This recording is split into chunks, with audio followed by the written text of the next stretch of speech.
శ్రోతలకు నమస్కారం. ఇప్పుడు వినబోయే కథ పేరు నువ్వు అమ్మవే. రచించిన వారు దాసరి శివకుమారి గారు. మా అత్తగారి మాటలు వినటానికి బాగా ఆత్మీయంగా ఉంటాయి. ఆవిడ అందరితోనూ చాలా ఆప్యాయంగా మాట్లాడుతుంది. ఇంట్లో మాత్రం మా మామగారి మాటే చెల్లుబాటు అవుతుంది. మా ఆయన, మా మరిది ఇద్దరూ కూడా తల్లిదండ్రుల మాటలకు బాగా విలువిస్తారు. మన ఇంట్లో పద్ధతులకు మా అత్తగారి ఇంట్లో పద్ధతులకు కాస్త తేడా ఉందమ్మా. నువ్వు మా సత్యనారాయణ స్వామి వ్రతానికి వచ్చినప్పుడు మా ఇల్లంతా పరీక్షగా చూసావా? 3 బెడ్రూమ్లతో పెద్ద హాలు, వరండా, సిట్అవుట్, బాగా పెద్దిల్లు. బాగుంది కదూ? ఇంటి చుట్టూ రకరకాల మొక్కలు, చెట్లు, ఇంట్లో బాగా చల్లగా ఉంది. వ్రతానికి వచ్చిన మన చుట్టాలందరికీ కూడా మా అత్తగారిల్లు బాగా నచ్చినట్లున్నది. నా దగ్గర తెగ మెచ్చుకున్నారు. మా ఇంట్లో ప్రతి పూట భోజనానికి అందరం ఒకేసారి కూర్చోవాలి. అందరి భోజనాలు అయ్యేదాకా ఎవరూ లేవకూడదు.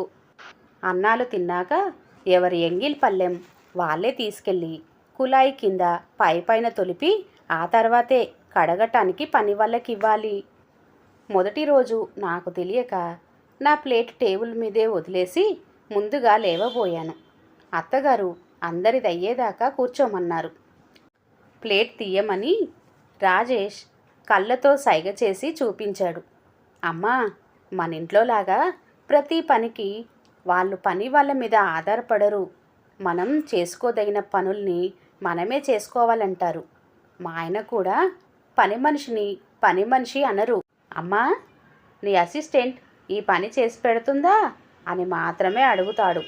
మొత్తానికి వాళ్ళింట్లో సందడిగా బాగానే ఉన్నది అని ఎంతో ఉత్సాహంగా రమ్య మాట్లాడింది. అబ్బో, అప్పుడే అక్క తన అత్తగారింటిని తెగ మెచ్చేసుకుంటున్నది. చూడబోతే అక్కకు ఇక్కడికన్నా అక్కడే బాగున్నట్టున్నది అన్నది రమ్య చెల్లెలు భవ్య. నిజం భవ్య, వాళ్ళందరూ చాలా మంచి వాళ్ళలాగే ఉన్నారు.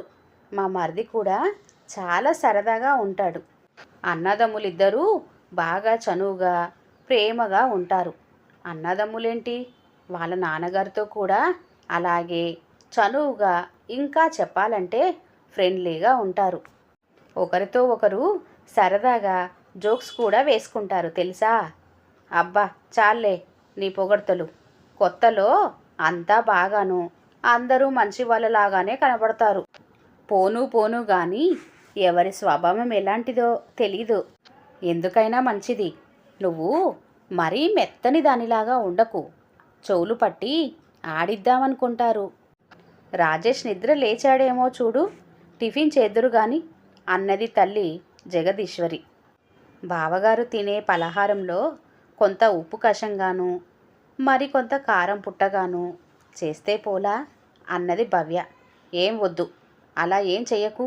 తను మధ్యాహ్నం కూడా సరిగా భోజనం చేయలేదు అంటూ చెల్లెల్ని వారించింది. అప్పుడే అక్కడికొచ్చిన రవీంద్ర గారు కూతుర్ల మాటలు విని నవ్వారు. నీకేమాత్రం ఛాన్స్ ఇవ్వదు భవ్య. బావగారిని నువ్వేం అల్లరి పెడతావోనని అక్క 1000 కళ్ళతో కాపలా కాస్తుంది. పెళ్ళైతే చాలు ఆడపిల్లలు ఎంతగానో మారిపోతారు. రేపు నువ్వు అంతే అన్నారు. రాజేష్ తమింటి అల్లుడయ్యాడు కాబట్టి తమింట్లో ఒక సభ్యుడు అయ్యాడు. ఇంకా చెప్పాలంటే అల్లుడు తమ వాడుగానే ఉండాలని జగదీశ్వరి, రవీంద్రల అభిప్రాయం. బావగారు, అస్తమానం మీ ఆవిడ ఎదురుగా గదిలోనే ఏం కూర్చుంటారు? గది దాటి బయటకు రండి. మా ఊళ్ళో చూడతగ్గవి చాలానే ఉన్నాయి. అక్క మీరు కలిసి వెళ్ళండి. మీ మధ్యలో నేను కూడా ఉంటానండోయ్. కాస్త 4 చోట్లకు తిరిగొద్దాం పదండి అంటూ భవ్య అల్లరి చేసేది.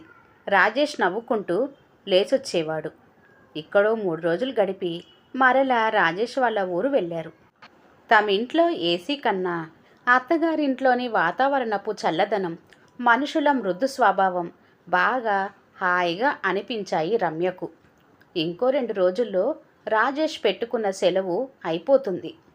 పెళ్ళి కుదరగానే రమ్య తను చేసే కాలేజీలో రాజీనామా ఇచ్చేసింది. రాజేష్ త్రివేంద్రం వెళ్ళిపోతాడంటే రమ్యకు చాలా బెంగగా అనిపిస్తుంది. ఆ మాటే భర్తతో అన్నది. నాకు అలాగే ఉన్నది స్వీటీ. మన పెద్దవాళ్లను ఒప్పించి ఈ నెలలోనే మనం త్రివేంద్రంలో కాపురం పెట్టేద్దాం. నువ్వు అక్కడికి రావటానికి సిద్ధంగా ఉండు. అమ్మ వాళ్ళు మంచి రోజులు కావాలంటారు. అవెప్పుడో త్వరగా చూడమంటాను. అందమైన భుజాలు నీవి, నాజూకైన చేతులు. ఆ చేతులకు ఈ రంగురంగుల గాజులు ఎంత బాగున్నాయో అంటూ రమ్య చేతి గాజుల్ని సుతారంగా సవరించాడు రాజేష్. కొసతేలిన ముక్కు, ఆ ముక్కు కటు ఇటు పెద్ద కళ్ళు, కళ్ళపైన ఒత్తైన కనుబొమ్మలు. నొక్కుల నొక్కుల చక్కని జుట్టు నీది రాజేష్ అంటూ అతని జుట్టులోకి వేళ్ళు పోనిచ్చి ఆడుకోసాగింది రమ్య.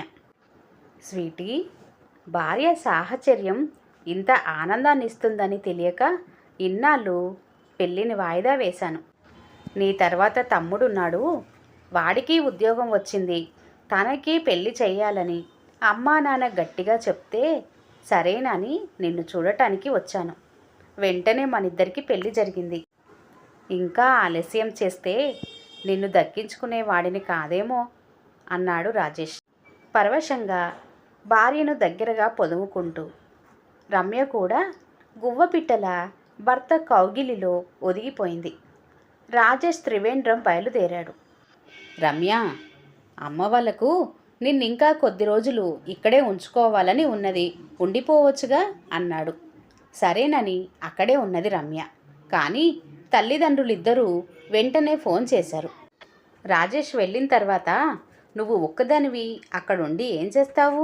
కారు పంపిస్తాం, వెంటనే వచ్చేసేయ్, మీ అత్తగారికి కూడా ఫోన్ చేస్తాం అంటూ వెంటనే కారు పంపారు. నువ్విలా నట్టింట్లో తిరుగుతుంటే మా ఇంటి ఆడపిల్లే ఇంట్లో ఉన్నట్లుగా ఉన్నది. ఇంకో 4 రోజులు ఉంటావు అనుకున్నాను అన్నారు అత్తగారు కాస్త బాధగా. మామగారు సర్ది చెప్పారు. ఆయనకు తమ్ముడి కొడుకు వరుసయ్యే అతనిని పిలిపించారు. రమ్యను జాగ్రత్తగా వాళ్ళ ఊర్లో దింపి రమ్మని చెప్పారు. తోటలో పండిన అరటి పండ్ల గెల, పచ్చివి ఎండువి కొబ్బరి బోండాలు, కంద పెండలం, పసుపు కొమ్ములు, పెరట్లో కాసిన కూరగాయలు, నిమ్మకాయలు, సపోటాలు, ముఖ్యంగా కమ్మని వాసన వేస్తున్న కరివేపాకుతో సహా కోయించి కారులో పెట్టించారు. అత్తగారు బొట్టు పెట్టి కొత్త చీర ఇచ్చి కట్టుకోమన్నది. తల్లో మరువము, కనకాంబరాలు కలిపి కట్టిన మాలను తురిమింది. మళ్ళీ త్వరగా వస్తానని చెప్పి రమ్య బయలుదేరింది. అత్తవారింటి దగ్గర నుంచి వచ్చిన రమ్యను చూసి తల్లి ముఖం చిట్లించింది. ఏంటలా నాటు దొరసానిలా తయారయ్యి వచ్చావు? ఆ చీరేంటి, ఆ జడేంటి, ఆ పూల చెండేమిటి? కళ్ళ నిండా కాటుక పులువుకొని కాసంత కుంకుమ కూడా మెత్తుకుంటే ఇంకా బాగుండేదానివి అంటూ రుసరుసలాడింది. అమ్మ కరెక్ట్గా చెప్పిందక్క. ఆ గల్ల చీర అందున ధర్మవరం పట్టుది కట్టుకొని మరీ వచ్చావు. ఆవిడిస్తే మాత్రం నీ సూట్ కేసు అడుగున వేసేయకుండా భద్రంగా కట్టుకున్నావు. అందరూ డిజైనర్ శారీస్ వాడే ఈ కాలంలో ఇలాంటి వాళ్ళు నీకెక్కడ దొరికారక్క? వట్టి నాటు రకాల్లాగా ఉన్నారు అన్నది భవ్య. వట్టి పల్లెటూరి రకాలు, పల్లెటూరి టేస్టులు. ఏదో రాజేష్ మంచి జాబ్ చేస్తున్నాడని ఈ సంబంధాన్ని ఒప్పుకున్నాం, కానీ లేకపోతే ఈ ఊరి వంక ఆ మనుషుల వంక కన్నెత్తి కూడా చూసేవాళ్ళం కాదు అన్నది జగదీశ్వరి చులకనగా. తన అత్తగారి తరపు వాళ్ళను అలా తేలిగ్గా తీసేయటం రమ్యకు కాస్త కష్టం అనిపించింది. త్రివేంద్రంలో రమ్య వాళ్ళ కాపురం పెట్టుకున్నారు. అటువైపు వాళ్ళు ఇటువైపు వాళ్ళు ఫోన్లు చేస్తూనే ఉన్నారు. రమ్యకు రాజేష్ సాహచర్యంలో రోజులు వేగంగా గడిచిపోతున్నాయి. రమ్య, నువ్వు బీటెక్ పూర్తి చేశావు, బొత్తిగా ఆ సంగతి మర్చిపోయావు. పక్కా ఇల్లాలిగా మారిపోయావు. ఏదన్నా జాబ్లో చేరాలన్న ప్లాన్ చేస్తున్నారా లేదా? బొత్తిగా ఇల్లో నారాయణమ్మలాగా తయారవకు. సంపాదించిన డిగ్రీని ఉపయోగించుకో.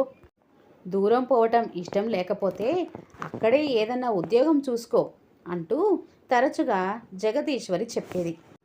ఆ రోజు కూడా ఫోన్ చేసి అదే ధోరణిలో మాట్లాడసాగింది. అమ్మా, కాస్త నన్ను కూడా మాట్లాడనిస్తావా అన్నది రమ్య. ఏం మాట్లాడతావో మాట్లాడు, మీ నాన్నగారు ఇక్కడే ఉన్నారు అంటూ ఫోన్ భర్తకిచ్చింది. రమ్య, బాగున్నావా? రాజేష్ నిన్ను మరీ బొమ్మలాగా చేసి ఆడిస్తున్నట్లుగా అనిపిస్తుంది. నీ భర్త ఏది చెప్తే నీకదే వేదవాక్కయింది. అతని ప్రతి మాటకు వంత పాడటం కాదు, నీ వ్యక్తిత్వం నువ్వు కాపాడుకో. నిన్ను ఇంట్లోనే ఉంచి చాకిరీ చేయించాలనుకుంటున్నాడనిపిస్తుంది. తనకు వేలకు అన్నీ అమర్చిపెట్టే భార్య రావాలంటే ఏ చదువు రాని మొద్దునో కట్టుకుంటే పోయేది అన్నాడు రవీంద్ర విసుగ్గా. రాజేష్ నన్నేం ఇంట్లో బంధించి ఉంచాలనుకోవటం లేదు నాన్న.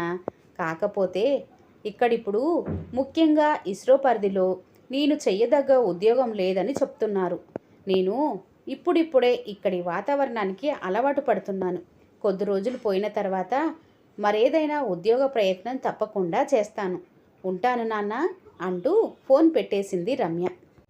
అప్పుడప్పుడు ఫోన్ చేసి జగదీశ్వరి తన ధోరణిలోనే చెప్తూ ఉండేది. ఫోన్ చేసినప్పుడు కూడా ప్రేమను కురిపిస్తూ మాట్లాడి ఉంటావు. అందుకే మీ అత్తామామ నీ ఇంటికొచ్చి పడ్డారు. వాళ్లతో వీలైనంత బెట్టుసరిగా ఉండాలని ఎంత చెప్పినా నీకు తలకెక్కటం లేదేంటి రమ్య? ఎత్తు నేర్పిన బిడ్డ మొత్తుకున్నా చంక దిగదని సామెతుంది. నీ పని కూడా అలాగే తయారవుతుంది. నువ్విలా ఇంట్లో పడి ఉండి వంటలక్కలా మారిపోతున్నావని మీ నాన్నగారు కూడా చాలా బాధపడుతున్నారు. ఎంత కష్టపడి పెంచాం, నువ్వు కోరిన చదువు చెప్పించాం. మా కూతురు ప్రయోజకురాలైతే చూసుకోవాలని మాకు మాత్రం ఉండదా? పెళ్లి చూపులప్పుడే స్పష్టంగా చెప్పాం మా అమ్మాయి ఉద్యోగం చేయాలని. అప్పుడు సరేనన్నాడు రాజేష్. ఇప్పుడేమో తను పనిచేసే చోట నీకు పెద్దగా అవకాశాలు లేవని చెప్తున్నాడు. నువ్వు అది నమ్మావు.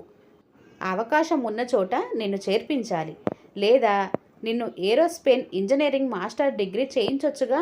అప్పుడు నువ్వు కూడా అతనితో పాటు ఇస్రోలోనే చేరొచ్చు అన్నది అనర్గళంగా. ఈ డిగ్రీ సంగతి నాన్నగారు చెప్పి ఉంటారు, దాన్ని అమ్మ నాకు చెప్తున్నది అనుకుంటూ రమ్య తన మాటలు మొదలుపెట్టింది. అమ్మా, నాకసలు ఈ ఏరోస్పేస్ రంగం అంటేనే ఆసక్తి లేదు. అంటే ఆ డిగ్రీ తీసుకోవటం ఇష్టం లేదంటున్నాను.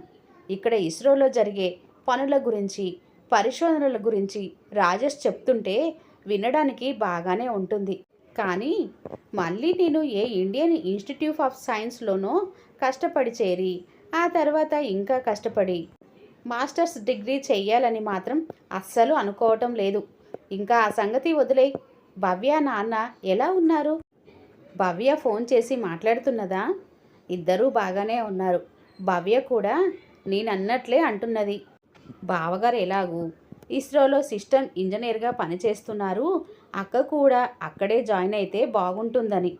అమ్మా, నేనేం అడిగినా నువ్వు నా ఉద్యోగంతోనే ముడిపెట్టి మాట్లాడుతున్నావు. నన్ను కాస్త ఆలోచించుకొని నీ ఆరోగ్యం జాగ్రత్త, ఉంటా అంటూ ఫోన్ పెట్టేసింది. ఏంటి ఇవాళ కాస్త డల్గా కనిపిస్తున్నావు స్వీటీ? మధ్యాహ్నం పడుకోకుండా ఏమైనా పనులు చేస్తూ కూర్చున్నావా అని అడిగాడు రాజేష్ భార్య మొహం వంక చూస్తూ. పెద్దగా పనులేమీ చేయలేదు రాజేష్. కాస్త తలనొప్పిగా ఉన్నది, తగ్గుతుందిలే. ఎక్కడ నొప్పిగా ఉంది? నుదుటి మీద, తలపై భాగానా, లేకపోతే కణతల దగ్గర? కొద్దిగా ఎక్సైల్ రాస్తాను, ఏది మొహం ఇటు తిప్పు అన్నాడు రాజేష్. ఏం వద్దు, అదే తగ్గిపోతుందిలే. కాదు స్వీటీ, నువ్విలా డల్గా ఉంటే నేను భరించలేను. నా రమ్య ఎప్పుడూ చెలాకీగా గంతులు వేస్తూ తిరగాలి అంటూ రమ్య ముఖాన్ని ఎత్తి నుదుటి మీద చెయ్యి ఆనించి చూశాడు. ఆ స్పర్శలో అతనికున్న ప్రేమంతా తెలిసిపోతుందనిపించింది రమ్యకు. ఆ చేతిని పట్టుకొని అలాగే తన పెదవులకు ఆనించుకున్నది రమ్య. భోజనాలు పూర్తి చేసి ఇద్దరూ టీవీ ముందు కూర్చున్నారు. అప్పుడు కూడా రమ్య పరధ్యానంగానే ఉన్నది. స్వీటీ, ఏదో ఆలోచిస్తున్నావు, దాన్ని నాతో షేర్ చేసుకోవచ్చుగా. ఏం లేదు రాజేష్, అమ్మ వాళ్ళు నన్ను మళ్ళీ చదువుకోవడమో ఉద్యోగం చెయ్యటమో చెయ్యమని గట్టిగా చెప్తున్నారు. చదువు ఆ తర్వాత పెళ్ళి వరకు మీ ఊరి కాలేజీలో సిస్టమ్ ఆపరేటర్ వరకు చేశావుగా. ఇప్పుడు కొన్నాళ్ళు రెస్ట్ తీసుకొని ఆ తర్వాత నీ ఇష్టం ఉన్న పని చేస్తే బాగుంటుందేమో ఆలోచించు. కానీ అమ్మ వాళ్ళు టైం వేస్ట్ చేసుకుంటున్నావని బాధపడుతున్నారు. నేను మరలా చదువు మొదలుపెట్టి పీజీ చెయ్యాలంటే చెన్నైకో బెంగళూరుకో పోవాలి. నిన్నొదిలి వెళ్ళాలని లేదు. మన క్వార్టర్స్ వదిలి ఎక్కడికి పోవాలని లేదు. వర్క్ ఎట్ హోమ్ కింద మంచి ప్రాజెక్ట్ ఏమైనా లభ్యం అవుతుందేమో చూస్తాను. అలా అయితే ఇంట్లో నుంచే చేయగలిగిన వర్క్ చేస్తాను. కొన్ని కంపెనీలను కాంటాక్ట్ చేస్తాను. నువ్వేం చేసినా నాకు ఇష్టమే రమ్య. నీకెందులో ఇంట్రెస్ట్ ఉంటే అదే చూసుకో. కొన్ని కంపెనీలను కాంటాక్ట్ చేసింది, కానీ వాళ్ళిచ్చిన వర్క్ రమ్యకంతా ఇష్టంగా లేక చెయ్యలేదు. మరేదైనా ప్రయత్నం చెయ్యాలనుకున్నది. ఇంతలో సంక్రాంతి పండగ దగ్గరకొచ్చింది. పెళ్లి తర్వాత వచ్చిన మొదటి సంక్రాంతి. తప్పకుండా ఇంటికి రమ్మని రమ్య వాళ్లకు అటు అత్తమామలు ఇటు తల్లిదండ్రులు ఫోన్లు చేసి చెప్పారు. ఇంటికెళ్ళి మన పేరెంట్స్ను చూసి వద్దాం స్వీటీ. నేను సెలవు పెడతాను. నీకు కూడా పుట్టింటి మీద బాగా బెంగగా ఉండి ఉంటుంది. మీ టౌన్లో కన్నా పండుగలు మా పల్లెటూరులోనే బాగా చేసుకుంటారు. ముఖ్యంగా సంక్రాంతి లాంటివి. దాదాపు ప్రతి వీధిలోనూ, కుదిరితే ప్రతి ఇంటి ముందు వెలిగే భోగి మంటలు, తోటల్లో వేసుకునే కోడి పందాలు, పావురాల పందాలు ఎప్పుడూ సరదాగా ఉంటాయి. పచ్చని కల్లాపు చల్లిన నేల మీద తెల్లని ముగ్గులు వీధినంతటిని ఏకం చేసేటట్లుగా వేస్తారు. ఆ ముగ్గుల్ని తొక్కకుండా ముగ్గుల్లో ఉన్న గొబ్బెమ్మల్ని కాళ్ళతో తన్నకుండా జాగ్రత్తగా నడిచేవాళ్ళం. పండుగ 3 రోజులు మా అమ్మకు ఊపిరాడదు. బంతిపూల దండలు, మామిడాకులు వాకిళ్లకు కడుతూ, ముగ్గులు పెడుతూ, నువ్వులు వేసిన పిండితో నేతి అరిసెలు చేస్తూ, భోగిపల్ల పేరెంటాలకు వెళ్తూ దొడ్లో పశువుల్ని కూడా పండగ ముస్తాబు చేస్తూ ఉండేది. పసుపు రాసిన పచ్చని అమ్మకాల వేళ్ల మెట్టెల్ని, సన్నని కాలి పట్టీలను చూస్తూ అమ్మ దగ్గర కూర్చొని వేళ్లతో వాటిని సవరిస్తూ ఉండేవాడిని. నిద్రొస్తే ఒక్కోసారి అలాగే అమ్మ కాళ్ళ దగ్గరే, అసలు కాళ్ళ మీదే తల పెట్టుకొని నిద్రపోయేవాడిని. సంక్రాంతి పండగ నాకు, తమ్ముడికి ఎప్పుడూ మధుర స్మృతే. నిరుడే వెళ్ళడానికి కుదరలేదు. ఈసారి తమ్ముడు కూడా వస్తానన్నాడు. మనము తప్పకుండా వెళ్దాం అన్నాడు రాజేష్ సంతోషంగా. అమ్మ వాళ్ళు గట్టిగా రమ్మని చెప్పారు రాజేష్. పోనీ మీ తమ్ముణ్ణి కూడా మా ఇంటికి రమ్మని చెప్దామా? తమ్ముడు నేను ఇద్దరం ఇంట్లో లేకపోతే అమ్మా నాన్నలకు పండగే వచ్చినట్లుండదు.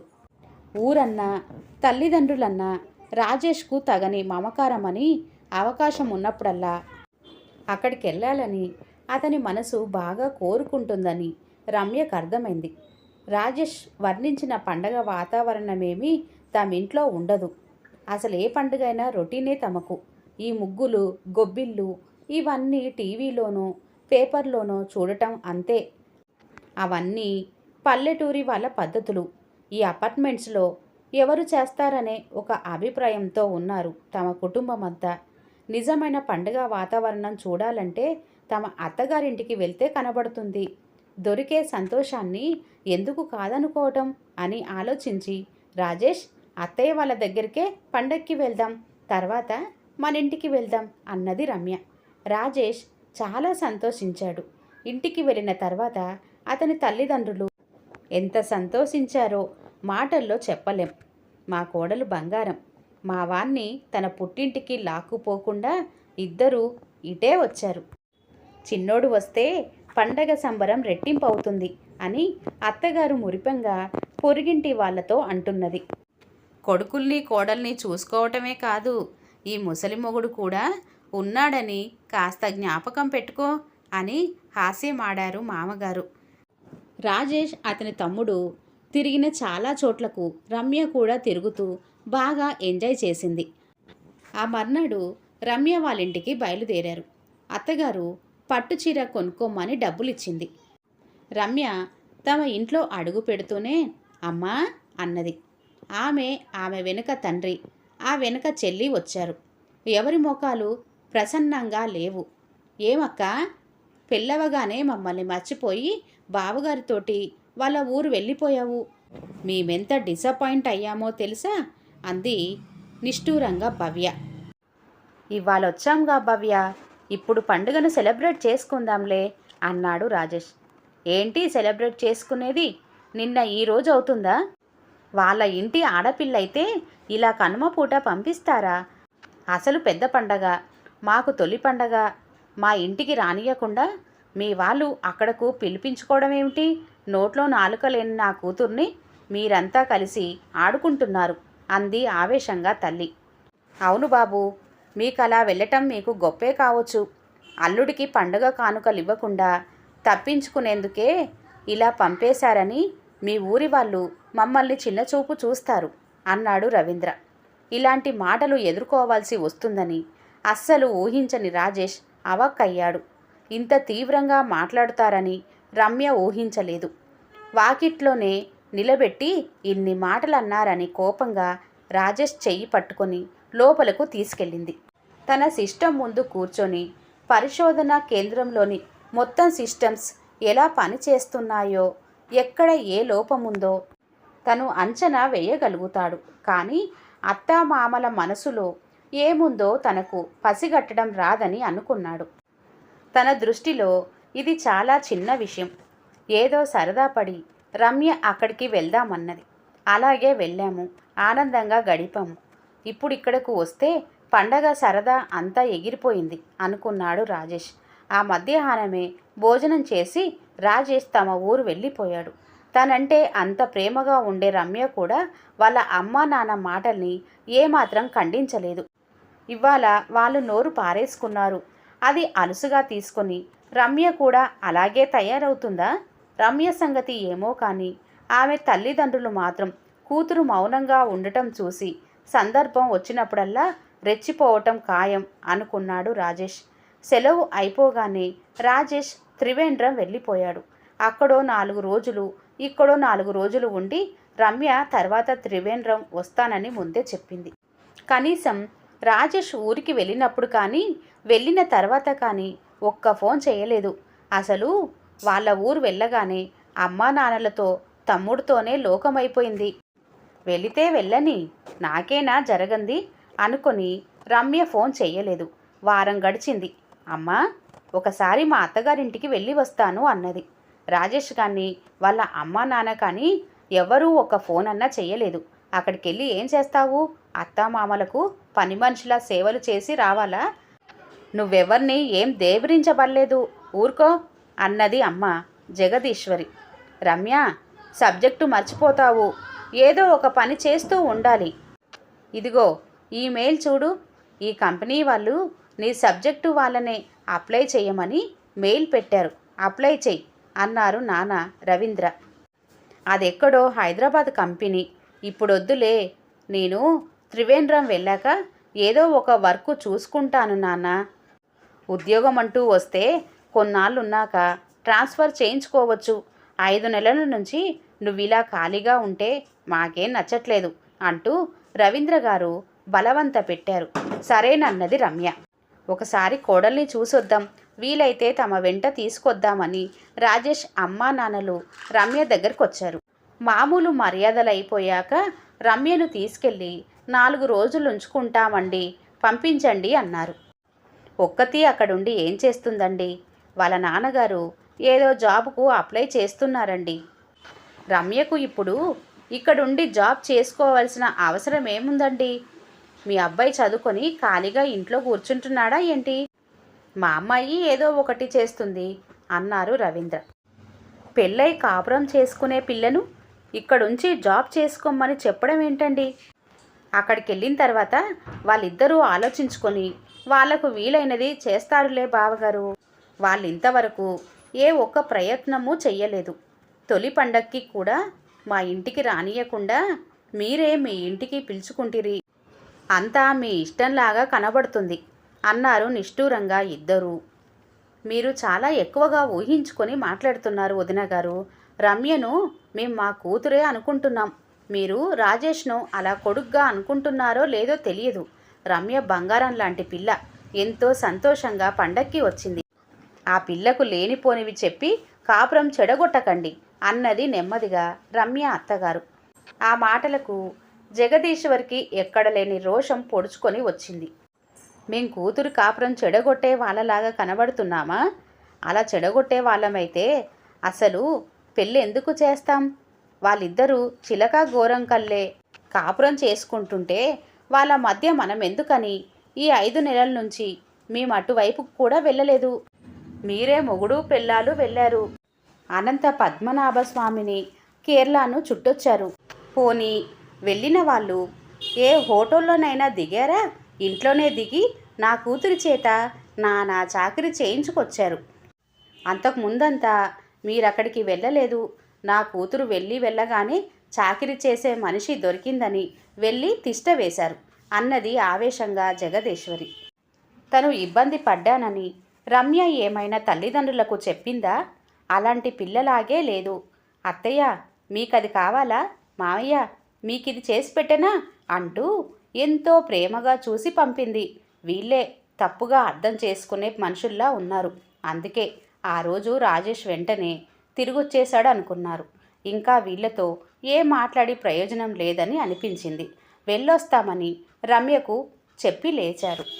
రమ్యకు మనసులో లేదు. తన జోక్యమేం లేకుండా వాళ్ళలో వాళ్ళే మాట్లాడేసుకున్నారు. తను కలుగజేసుకుంటే కర్వమంటే కప్పకు కోపం, విడవమంటే పాముకు కోపం అన్న చందంగా ఇద్దరికీ కోపాలు వస్తాయేమోనని అనుకున్నది.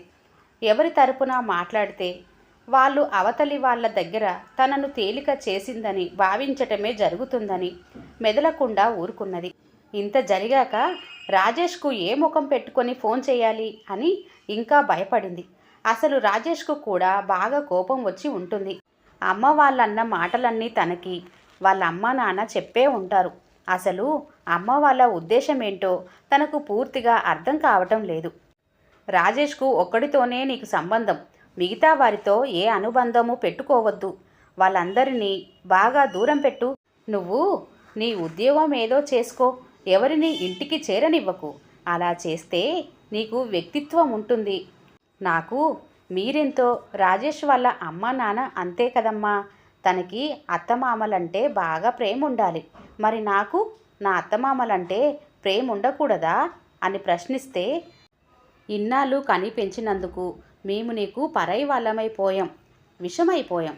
మా మాటలు నీకు ఇనుప గుగ్గిల్లాగా జీర్ణం కావటం లేదని తల్లి గగ్గోలు పెట్టడం ఖాయం అని ఆలోచించి రమ్య మౌనంగా ఉంటూ కాలం గడపసాగింది. నిజంగా రాజేష్ బాగా హర్ట్ అయి ఉంటాడు. అందుకే ఒక్కటంటే ఒక్క ఫోన్ కూడా చెయ్యలేదు అని బాధపడసాగింది రమ్య. రమ్య తల్లిదండ్రులేమిటి మరీ అలా మాట్లాడుతున్నారు? చిన్న చిన్న విషయాలనే అంత పెద్దదిగా చేసి కంపనం పుట్టిస్తున్నారు. పెళ్ళై 5 నెలలన్నా కాలేదు. ముందు ముందు వీళ్ళతో చాలా కష్టమే. కట్న కానుకలేమీ భారీగా ఆశించకుండా అమ్మాయిని చదువును చూసి ఒప్పుకున్నాం. మంచి ఫ్యామిలీ అని బంధువులు చెప్తే నమ్మేశాం. రమ్య వాళ్ళ అమ్మా నాన్నల మాటలకు కొంచెం కూడా ఎదురు చెప్పలేదు. కాపురం వద్దు ఏమొద్దు అంటే ఉద్యోగం చేసుకుంటూ ఇంట్లో ఉండిపోతుందేమో. సరే ఉంచుకొని ఎన్నాళ్ళు ఉంచుకుంటారో. తప్పంతా తన తల్లిదండ్రులదేనని రమ్యకు తెలుసు. ఒక్క ఫోన్ చేసి మా వాళ్ళు తొందరపడ్డారు ఏమనుకోకు అని ఒక్క మాట చెప్పినా తనకింత బాధ కలగకపోను. పెళ్ళైన కొత్తలోనే వీళ్ళంతా ఇలా బిహేవ్ చేస్తుంటే ముందు ముందు వీళ్ళని భరించగలనా అన్న అనుమానం వస్తుంది అనుకున్నాడు రాజేష్. ఆన్లైన్లోనే ఇంటర్వ్యూ అన్నారు. అడిగిన వాటికి రమ్య బాగానే ఆన్సర్ చేసింది. కొద్ది రోజులు తర్వాత రిజల్ట్ చెప్తామన్నారు. ఇంకా ఏమైనా వేకెన్సీలు ఉంటాయి, సిస్టంలో చూస్తూ ఉండు రమ్య కూతురుతో అన్నాడు రవీంద్ర. నీకు తెలియదు రమ్య, నువ్వు చిన్నపిల్లవు. అత్తింటి వాళ్ళు అన్నింట్లోనూ డామినేట్ చెయ్యాలని చూస్తారు.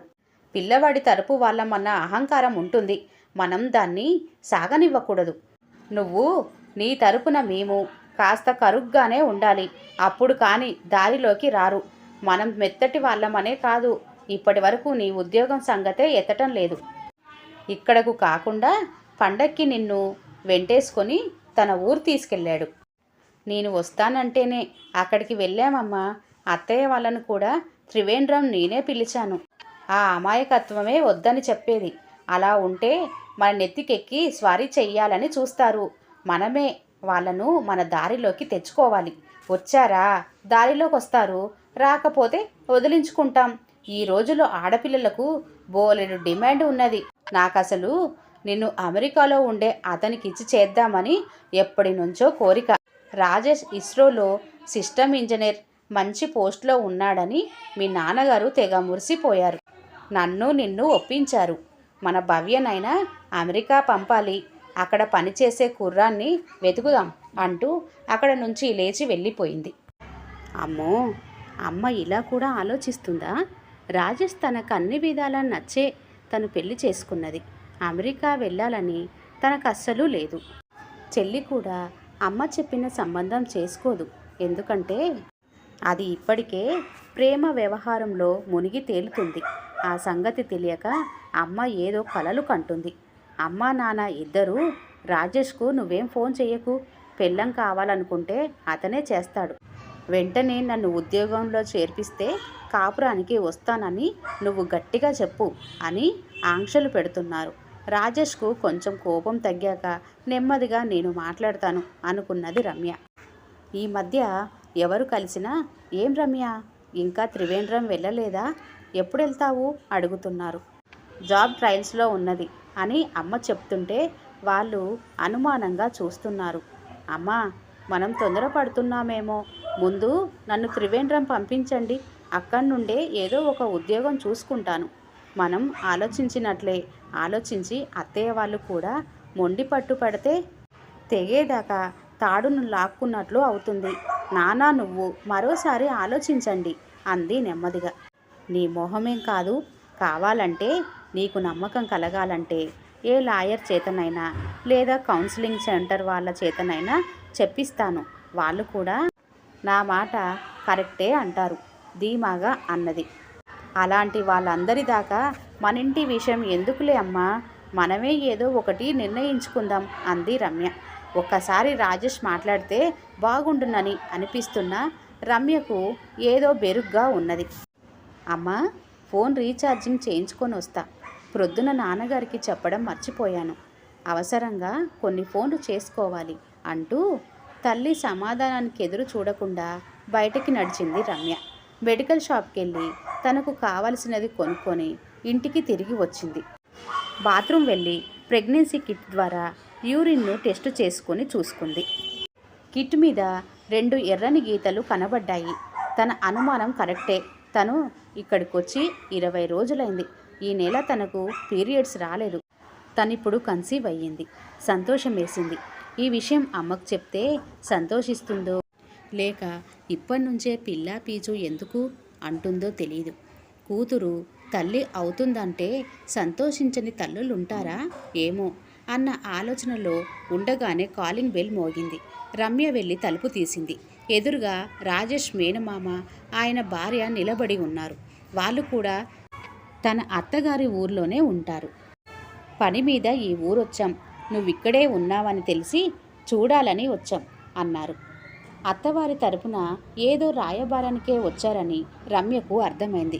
వీళ్ళేమైనా అడిగితే ఎలా నోరు మూయించాలా అని జగదీశ్వరి ఆలోచనలో పడింది. ఏమా రమ్య, ఎలా ఉన్నావు? మా ఊరు కూడా వచ్చి 4 రోజులు ఉండకపోయావా అన్నారు. ఒక్కసారిగా అమ్మ వాళ్ళను వదిలేసి త్రివేంద్రంలో 5 నెలలు ఉండేసరికి బాగా బెంగగా అనిపించి ఇక్కడే ఉండిపోయాను. ఈరోజే అత్తయ్య వాళ్ళ దగ్గరకు బయలుదేరదాం అనుకుంటున్నాను. ఇంతలోనే మీరొచ్చారు. ఇప్పుడు మీతో పాటు నేను వస్తాను. లోపలికెళ్ళి బట్టలు తెచ్చుకుంటాను అంటూ గబాల్న లోపలికెళ్ళి బట్టలు సర్దుకోసాగింది. అది చూసిన జగదీశ్వరి నోరు తెరుచుకొని ఆశ్చర్యంతో రమ్య అన్నది. అక్కడికి వెళ్ళగానే ఫోన్ చేస్తానమ్మా, పదండి బాబాయ్, పదండి పిన్ని అంటూ వాళ్ళతో పాటు బయలుదేరింది. నా బిడ్డకు తండ్రి ప్రేమను ఇప్పటి నుంచే అందించాలి. తండ్రి మనసు పడే అపురూపమైన ఆనందాన్ని రాజేష్కు దక్కనివ్వాలి. మా అత్తమామలతో కలిసి వెంటనే త్రివేంద్రంకు వెళ్తాను. అమ్మ మనవడినో మనవరాలినో చూస్తే ముందు నేనే పెంచాలని మళ్ళీ నువ్వే పంతం పడతావు. ఎంతైనా నువ్వు అమ్మవే, ఆ తర్వాత అమ్మమ్మవు కాదా అనుకుంటూ రమ్య ముందుకు నడిచింది. ఈ కథ ఇంతటితో సమాప్తం అండి. కథ కనుక నచ్చినట్లయితే లైక్ చేయండి, షేర్ చేయండి. అలాగే మరిన్ని మంచి వీడియోల కోసం ఛానల్ని సబ్స్క్రైబ్ చేసుకోండి. మరొక కథతో మళ్ళీ కలుద్దాం. అంతవరకు సెలవు. నమస్తే. ధన్యవాదములు.